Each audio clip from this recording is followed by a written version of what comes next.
ఓం సాయిరామ్ సమర్థ సద్గురు సాయినాథ్ మహారాజ్ కి జై. మన సాయి బిడ్డలందరికీ నమస్కారం ఫ్రెండ్స్. ఎలా ఉన్నారండి? ఏం చేస్తున్నారు? అందరూ బాగున్నారు కదా? మన సాయినాథుని దయ వలన అందరూ బాగున్నారని, బాగుండాలని మనస్ఫూర్తిగా బాబావారిని కోరుకుంటూ ఆ సాయినాథుని కృప కరుణ కటాక్షంలో మనందరిపైన నిండుగా మెండుగా ఉండాలి అని మనస్ఫూర్తిగా బాబావారిని వేడుకుంటూ ముందుగా మీ అందరికీ కూడా శ్రీరామ నవమి శుభాకాంక్షలు తెలియజేస్తూ ఉన్నాను ఫ్రెండ్స్. ఇంకా ఈరోజు సాయినాథుడు ఏమి చెబుతూ ఉన్నారంటే, బిడ్డ, ఈరోజు శ్రీరామనవమి ఎవరైతే గనక ఉదయం లేవగానే ఈ మంత్రాన్ని 21 సార్లు పఠిస్తారో నిజంగా వాళ్ళ నుండి సుడి తిరిగినట్లే వారి జీవితమే మారబోతుంది అని అర్థం తల్లి.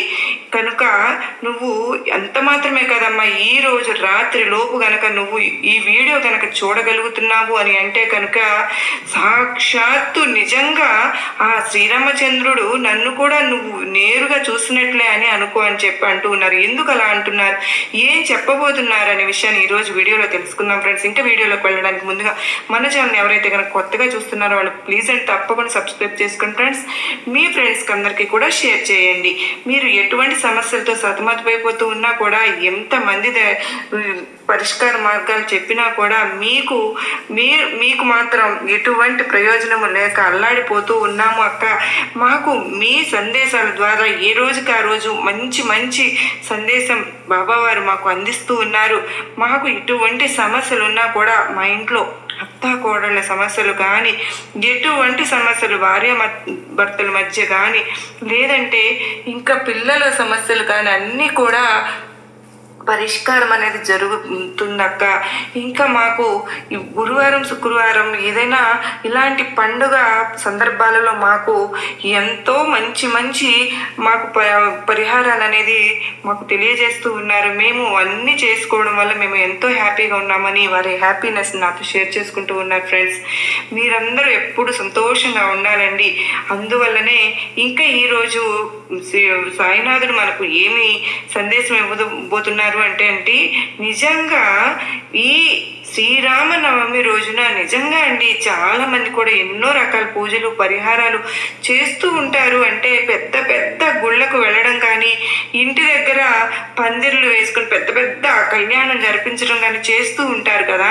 కొంతమందికి అలాగ చేయడం అనేది వీలవుతుంది, మరికొంతమందికి వీలు కాకపోవచ్చు. అలా వీలు కాని వాళ్ళైనా సరే మన ఇళ్లలోనే పూజలు చేసుకుంటూ ఉంటాము. పానకము వడపప్పు చేసుకుని ఆ శ్రీరామచంద్రమూర్తికి సమర్పించడం అనేది జరుగుతుందండి. అంత మాత్రమే కాదు, మనం చేయవలసిన ఇంకొక విషయం కూడా ఉంది ఫ్రెండ్స్. శ్రీరామచంద్రునికి ఎన్నో రకాల మంత్రాలు, ఎన్నో నామాలు ఉన్నాయండి. అన్నిట్లో కల్లా చాలా శక్తివంతమైన ఒక మంత్రం అనేది ఉంది. ఈ మంత్రాన్ని మనం ఈ 21 సార్లు కనుక అనుకుంటే కనుక ఈరోజు సుడి తిరుగుతుంది అని చెప్పి సాయినాథుడు మనకు తెలియజేస్తూ ఉన్నారు. ఎందువల్ల 21 సార్లు అని అంటే 21 అనేది 3 అనే సంఖ్యను సూచిస్తుంది. అంటే 2+1 అనేది 3 అనే సంఖ్యను సూచిస్తుంది. 3 అంటే నిజంగా త్రిమూర్తులని మనకి గుర్తు చేస్తూ ఉన్నట్లుగా, త్రిమూర్తులు ఎవరైతే ఉన్నారో వాళ్ళ సాక్షిగా ఆ శ్రీరామచంద్రమూర్తిని తలుచుకుంటూ, త్రిమూర్తులను తలుచుకుంటూ, సాయినాథుని తలుచుకుంటూ మనం ఈ మంత్రాన్ని అనుకుంటే కనుక నిజంగా అండి మన జీవితంలో ఉన్న కష్టాలన్నీ కూడా తొలగిపోయి అదృష్టం అనేది పట్టబోతుంది. అంత మాత్రమే కాదండి అర్థం, ఈ రోజు శ్రీరామనవమి రోజు రాత్రి లోపు కూడా మనకు ఎవరైతే ఈ వీడియోని ఎవరైతే కనుక చూడగలుగుతున్నారో వాళ్ళందరూ కూడా ఎప్పుడు చూస్తే అప్పుడు ఈ మంత్రాన్ని, అక్క నాకు ఉదయం లేవగానే నేను ఈ వీడియో చూడలేదక్క, ఎప్పుడు చూస్తే అప్పుడు ఈరోజు రాత్రి లోపు సాయంత్రం అయినా సరేనండి, రాత్రిపూట పడుకునే లోపు కనుక చూడగలిగినా కూడా అదృష్టమే ఫ్రెండ్స్. చాలా శక్తివంతమైన మంత్రం. ఈ మంత్రాన్ని మనకు గుడిలో ఉన్న వాళ్ళు తెలియజేశారండి.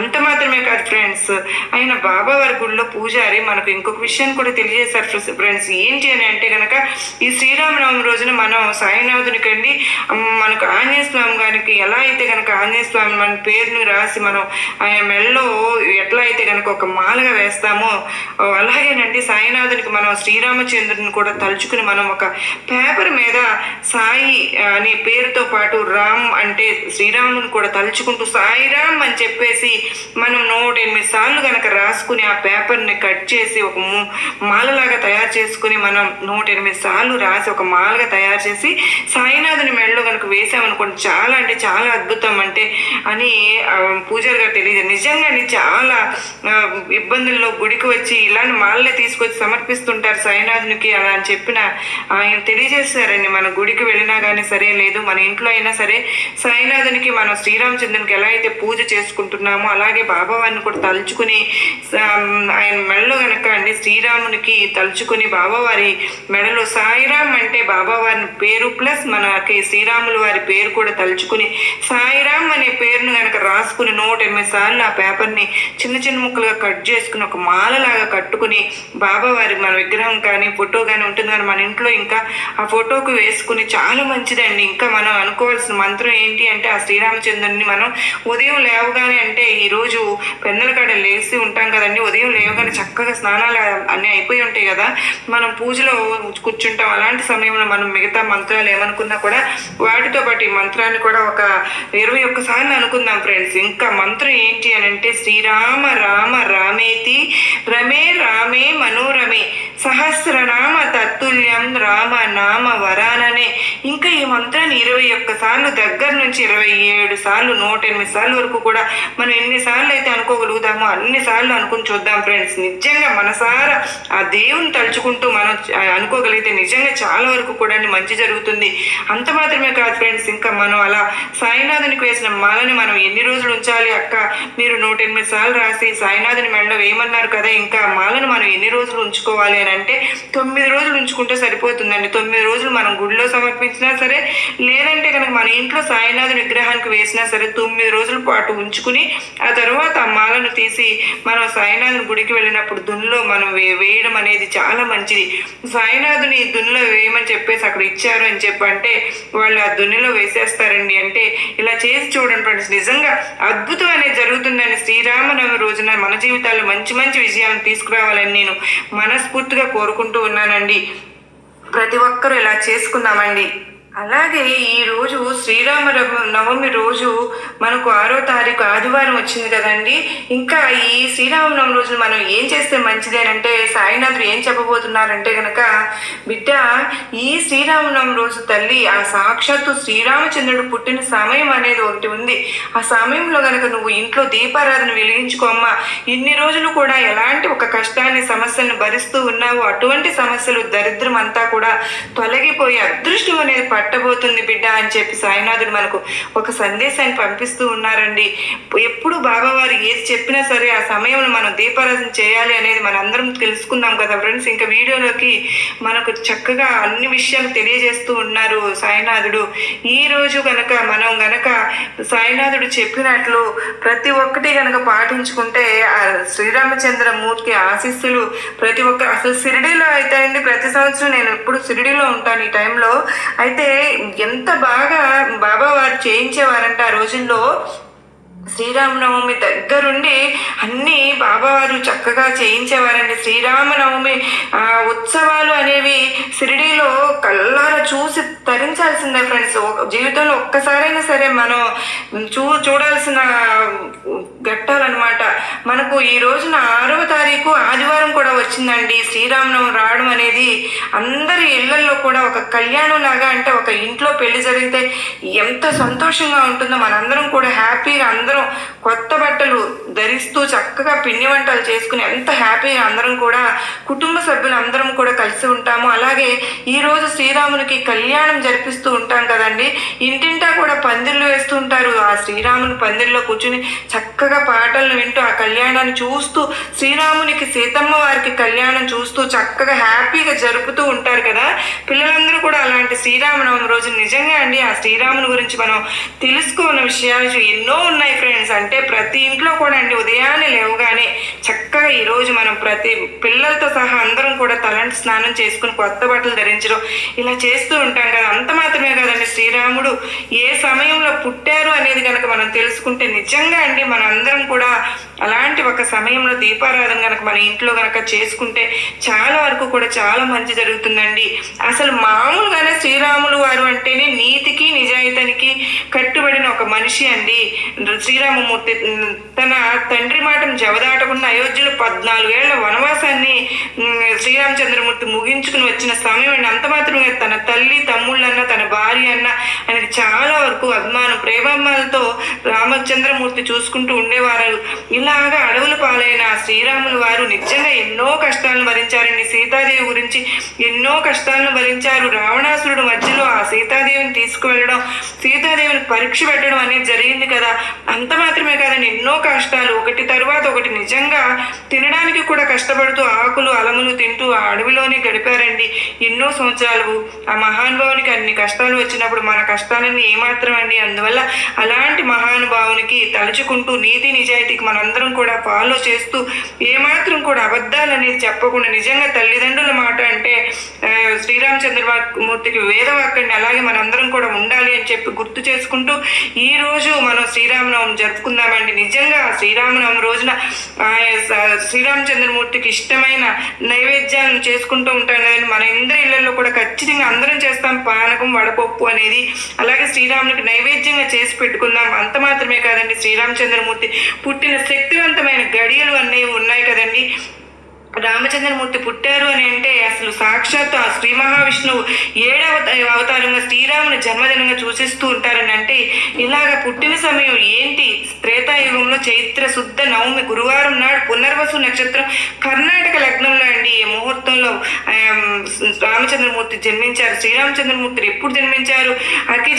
అభిజిత్ అని మనందరికీ కూడా ముహూర్తం రోజు వస్తూనే ఉంటుందండి. అలాంటి అభిజిత్ ముహూర్తంలో దీపారాధన చేసుకుందామని చెప్పి మనకు ప్రతి ఒక్కరికి కూడా నేను మనవి చేసుకుంటూ ఉన్నాను, తెలియజేసుకుంటూ ఉన్నాను. అభిజిత్ నక్షత్రం అంటే ఏంటి, అభిజిత్ ముహూర్తం అంటే ఏంటి కూడా మనం తెలియజేస్తూ ఉంటాము. ఇంకా ఆ అభిజిత్ ముహూర్త సమయంలో ఆ శ్రీరామచంద్రమూర్తి జన్మించడం అనేది జరిగింది. ఇంకా ఈ రోజు మనందరం కూడా మన ఇళ్లలో ఎప్పుడు కూడా అలాంటి ఒక దీపారాధన వెలిగించుకుంటే కనుక చాలా మంచిదండి.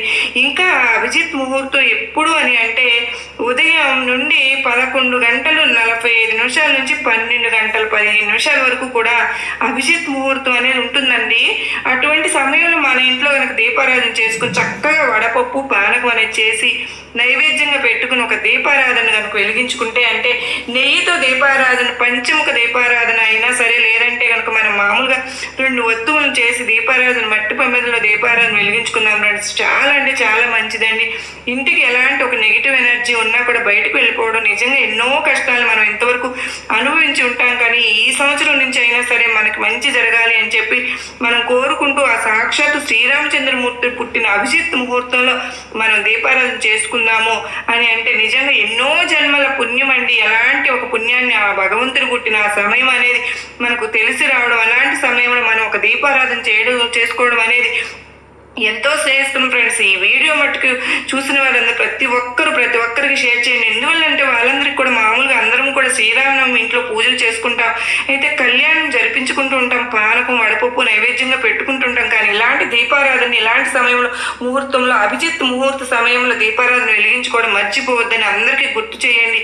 అంత మాత్రమే కాదండి, మనకు ఈ శ్రీరామనవమి చైత్ర మాసంలో అమావాస్య అంటే అమావాస్య తర్వాత 9వ రోజున వచ్చే రోజుని మనం శ్రీరామనవమిగా భావిస్తూ ఉంటాం. అందువల్ల అండి చాలా అంటే చాలా శక్తివంతమైన రోజు అండి ఈ రోజు. అందరూ కూడా ఎవరు కూడా ఆదివారం వచ్చినా కూడా ఎవరు కూడా నాన్ వెజ్ తినకండి. చాలా మంది తినరు, ఎవరైనా సరే మరిచిపోయి ఎవరు తినకండి. అందరూ కూడా రాములు వారిని తలుచుకుంటూ చక్కగా ఇంట్లో పూజలు చేసుకుంటే హ్యాపీగా సంతోషంగా ఉందాం. ఆ భగవంతుడు మనకు మన మనస్ఫూర్తిగా మనందరికీ కూడా మంచిగా రాముల వారి ఆశీస్సులు కలగాలి అని నేను మనస్ఫూర్తిగా కోరుకుంటూ కూడా ఉన్నానండి. మీరందరూ కూడా ఈ వీడియోని ప్రతి ఒక్కరికి కూడా షేర్ చేయండి ఫ్రెండ్స్. ఎందుకంటే వాళ్ళ జీవితాల్లో కూడా అందరూ హ్యాపీగా ఉంటేనే కదండి మనకంతా మంచి జరుగుతుంది. అంత మాత్రమే కాదు ఫ్రెండ్స్, మనం చిన్నప్పుడు చక్కగా రామాయణం చక్కగా విన్నాం కదండి. అలాంటి ఒక కథను మనం ఇప్పుడు కూడా ఈ శ్రీరామనవమి రోజున తెలుసుకుందాం ఫ్రెండ్స్. శ్రీరామచంద్రమూర్తి అప్పుడు అందరినీ ఎలా రక్షించారో మనల్ని కూడా అదే విధంగా రక్షించు స్వామి అని చెప్పి ఈ కథను ఎవరైతే భక్తి శ్రద్ధలతో వింటారో వారు నిజంగా అదృష్టవంతులు ఫ్రెండ్స్, వైకుంఠ ప్రాప్తిని పొందుతారండి. రాముడే పరబ్రహ్మం, రాముడే పరమ తపస్సు, రాముడే పరతత్వం, రాముడే తారక బ్రహ్మం, సర్వజీవులకు ఆధారభూతమైనటువంటి శ్రీమన్నారాయణుడే త్రేతాయుగంలో శ్రీరామచంద్రమూర్తిగా వెలిచారు. ఆ భక్తవత్సలుడు ఎంతో దయామూర్తి. పూర్వం రామాపురం అనే గ్రామంలో హనుమత్ లక్ష్మణ సమేత సీతారామచంద్రమూర్తి వారి ఆలయం ఉండేది. ఆలయం ఊరికి ఒక చివరగా పక్కన చక్కటి కోనేటితో చూడడానికి ఎంతో ఆనందంగా ఉండేది. ప్రతి సంవత్సరము శ్రీరామనవమికి ఎంతో పెద్ద ఎత్తున ఉత్సవాలు జరిగేవి. అలా ప్రతి సంవత్సరం పక్కనే ఉన్న కోనేరులో స్వామివారి తెప్పోత్సవాలు అంగరంగ వైభవంగా జరుగుతుండేవి. అక్కడే కొలువై ఉన్నటువంటి శ్రీరామచంద్రుల వారి పరివార మూర్తులు అందరూ సుందరంగా ఆ వైభవం చూడడానికి 2 కళ్ళు చాలువండి అన్నట్లు మనోహరంగా ఉండేవి. ఆ ఆలయంలోనే మల్లన్న అని ఒక పనివాడు ఉండేవాడు. ఆ మల్లన్న ప్రతిరోజు ఉదయమే లేచి ఆలయం తుడిచి శుభ్రం చేస్తూ పేదరికం వల్ల ఏమి చదువుకోనప్పటికీ అక్కడ ఆలయంలో చేరి ప్రతిరోజు ఎంతో శ్రద్ధగా ఆలయానికి సంబంధించినటువంటి పనులన్నీ చేస్తూ ఉండేది. ప్రతిరోజు ఉదయాన్నే స్వామికి నమస్కరించుకునేవాడు. భార్య కుమారుడితో కలిసి ఆలయం ఆవరణ పక్కనే ఒక గుడి ఉసలు ఉంటూ ఉండగా ప్రతి ఏడు అలాగానే ఈసారి కూడా శ్రీరామనవమి ఉత్సవాలు వచ్చాయి. ప్రతిరోజు పండుగే ఆలయం మొత్తం రంగురంగుల పూలమాలలతో అలంకరించారు. మల్లన్నకు ఒక క్షణం కూడా తీరిక లేదు. ప్రతిరోజు సాయంకాలం వేళల్లో పురాణ కాలక్షేపం జరిగేది. ఒక్కొక్క రోజు ఒక్కొక్క పండితుడు వచ్చి పురాణాల విశేషాల గురించి ఎంతో చక్కగా వివరించేవారు. నిత్యం ఎందరో భక్తులు వచ్చేవారు. మల్లన్న కూడా పక్కగా నుంచుని ఆ ప్రవచనాలన్నీ వింటూ ఉండేవాడు. నవమి నాటి ముందు రోజు సాయంత్రం పక్క ఊరి నుండి వచ్చిన శంకర శాస్త్రి అనే మహాపండితుడు శ్రీరామ నామం యొక్క విశిష్టతను వివరిస్తూ ఇలా చెబుతూ ఉన్నారు. ఈ సృష్టిలో రామనామంతో సమానమైనటువంటి దివ్యనామం మరొకటి లేదు. ఒక్కసారి రామనామాన్ని జపిస్తే ఎన్నో వేల పాపాలు నశిస్తాయి. ప్రతిరోజు ఈ దివ్యనామాన్ని జపించే వారికి సర్వ సౌభాగ్యాలు లభిస్తాయి. ఎటువంటి ఆపదలో ఉన్న ఒక్కసారి రామ అని పిలిస్తే ఆ కోదండ రాముడు వస్తాడు, తక్షణమే ఆపదల నుంచి రక్షిస్తాడు. ఇంత తేలికైనటువంటి ఇంత ప్రభావవంతమైనటువంటి నామం మరొకటి లేదు. సాక్షాత్తు పరమేశ్వరుడు కూడా రామనామాన్ని జపిస్తూ ఉంటాడు. రామనామ జపం వల్లనే ఎందరో మునీశ్వరులు తమ తమ దివ్య శక్తులను పొందారు. సర్వవేళలా మానవులకు దేవతలకు ఈ రామనామమే ఆధారమని ఆ శంకర శాస్త్రి వారి మాటలు విన్నటువంటి మల్లన్న హృదయం ఎంతో లోతుగా ఆనందంగా చాలా చక్కగా వినసొంపుగా ఉంటాయి. ఆ మాటలు ఎంతో చేస్తున్నట్టు తాకి రాముల వారి నామం ఇంత గొప్పదా అనుకుంటాడు. ఏదో చేస్తున్నాను అనుకున్నానే గాని ఇంత అద్భుతమైనటువంటి రాముల వారిని సేవిస్తూ ఉండడం నిజంగా నా అదృష్టం అనుకుంటాడు. ఆనాటి రాత్రి భోజనం చేసి కుటుంబం అంతా నిద్రపోతారు. ఒక్కసారిగా మల్లన్న కుమారుడు గట్టిగా అరుస్తాడు. ఆ అరుపుతో మల్లన్న అతని భార్య ఒక క్షణం లేచి పిల్లవాడికి ఏం జరిగిందా అని చూస్తారు. ఆ పిల్లవాడు బాధతో మెలికలు తిరుగుతూ ఉంటాడు. అంతలో ఒక పాము జరజరా పాకుతూ గుడిసెలో నుండి బయటకు వెళ్ళడం వారి కంట కనిపిస్తుంది. జరిగింది అర్థమైపోతుంది. ఆ పామే పిల్లవాడిని కాటు వేసింది. ఇంత అర్ధరాత్రి వేళ ఆ పిల్లవాడిని తీసుకుని ఎటు వెళ్ళడం అనుకుంటూ బాధపడుతూ ఉంటారు. అసలే పిల్లవాడి బాధతో కేకలు పెడుతూ కేకలే స్థితిలో ఉంటాడు. ఆ మల్లన్న దంపతులు ఇద్దరి పరిస్థితి కన్నీటి పర్యంతం అవుతుంది. అప్పుడు మల్లన్నకు ఒక్కసారిగా మనసులో సాయంత్రం వేళ శంకర శాస్త్రి గారు ప్రవచనంలో చెప్పిన మాట గుర్తుకు వస్తుంది. ఎటువంటి ఆపదలో ఉన్న రామా అంటే ఆ స్వామి కాపాడుతాడు అని చెప్పి అంటాడు కదా అని చెప్పి వెంటనే కుమారునికి పాము కాటును వేసిన చోట రామా అంటూ గట్టిగా అరుస్తూ నోటుతో ఊదుతాడు. అంటే అద్భుతం. పిల్లవాడి నొప్పి క్షణంలో మాయమైపోతుంది. పాము కాటు వేసిన చోట గాయం కూడా మాయమైపోతుంది. పాము కాటు వేసిన చోట గాయం కూడా మాయమైపోవడం చూసి వారు ఎంతగానో సంతోషిస్తారు. రామా రక్షించావా తండ్రి అంటూ ఆ స్వామిని ఎంతో కొనియాడుతారు. మరునాడు శ్రీరామచంద్ర వారి మూర్తి వారి కళ్యాణం ఎంతో ఘనంగా జరుగుతుంది. ఆనాటి నుండి ఆ దంపతులు జీవించి ఉన్నంతకాలం స్వామిని సేవించుకుంటూ గడిపి చివరికి ముక్తిని పొందుతారు. రామనామానికి ఉన్నటువంటి మహత్తు అంతటిదే. ఎవరైనా మనస్ఫూర్తిగా ఈ దివ్యనామాన్ని జపిస్తారో వారికి సకల శుభాలు కలుగుతాయి. ఎటువంటి అనారోగ్యం కలగదు. సర్వ సౌభాగ్యాలు కలుగుతాయి. పూర్వం రామశర్మ అనే ఒక మహాపండితుడు ఉండేవాడు. అన్ని శాస్త్రాల్లోనూ పాండిత్యం గడించినప్పటికీ అహంకారం అనేది ఏమాత్రము లేకుండా వినమ్రంగా నడుచుకుంటూ ఉండేవాడు. రామశర్మకు రామచంద్రుల వారంటే అపరిమితమైనటువంటి భక్తి ఉండేది.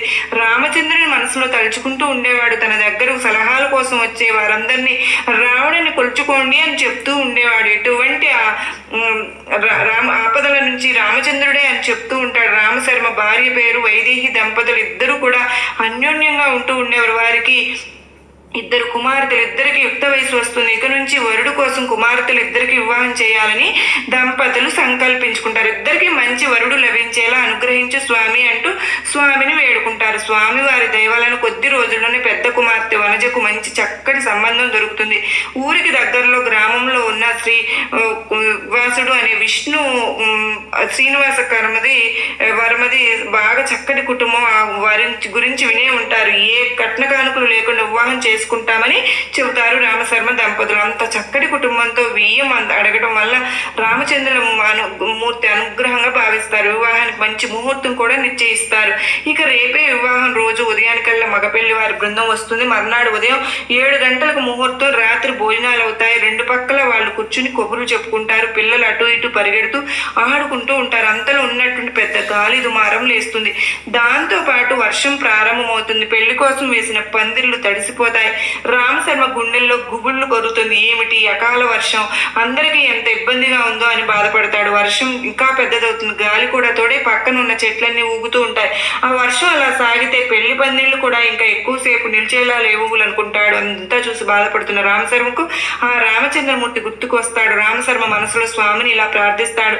రామచంద్ర పరంధామ పావన నామా, ఏమిటి తండ్రి ఈ వైపరీత్యం, నేనేం పాపం చేశానని నాకు ఈ శిక్ష అంటూ బాధపడతాడు. కుమార్తె పెళ్లి నీ అనుగ్రహంతో చక్కగా ఒక వరుడితో కుదిరించి ఎంతో చక్కగా వివాహం జరుగుతూ ఉన్నటువంటి ఈ సమయంలో ఏమిటి స్వామి ఈ వైపరీత్యం అంటూ బాధపడతాడు. ఎంతో వైభవంగా జరుగుతుందని చెప్పి ఆశించాను. ఒక్కసారి ఏమిటి ఈ వాన స్వామి, ఈ సృష్టి మొత్తం నీ ఆధీనమై నీ కదా తండ్రి, దయచేసి నా మొర ఆలకించి ఈ వర్షం తగ్గిపోయేలాగా అనుగ్రహించు. నువ్వు తప్ప నాకు వేరే దిక్కు లేదు. నీవే కదా నాకు తల్లి, తండ్రి, గురువు, యజమాని, కాబట్టి నీవే నాకు సర్వస్వం తండ్రి. దయచేసి ఈ దీనుడి యొక్క మొరను ఆలకించాను పరిపరి విధాలుగా ప్రార్థిస్తాడు. భక్తవత్సలుడైనటువంటి రామచంద్రుల వారు రామశర్మ మొర ఆలకిస్తారు.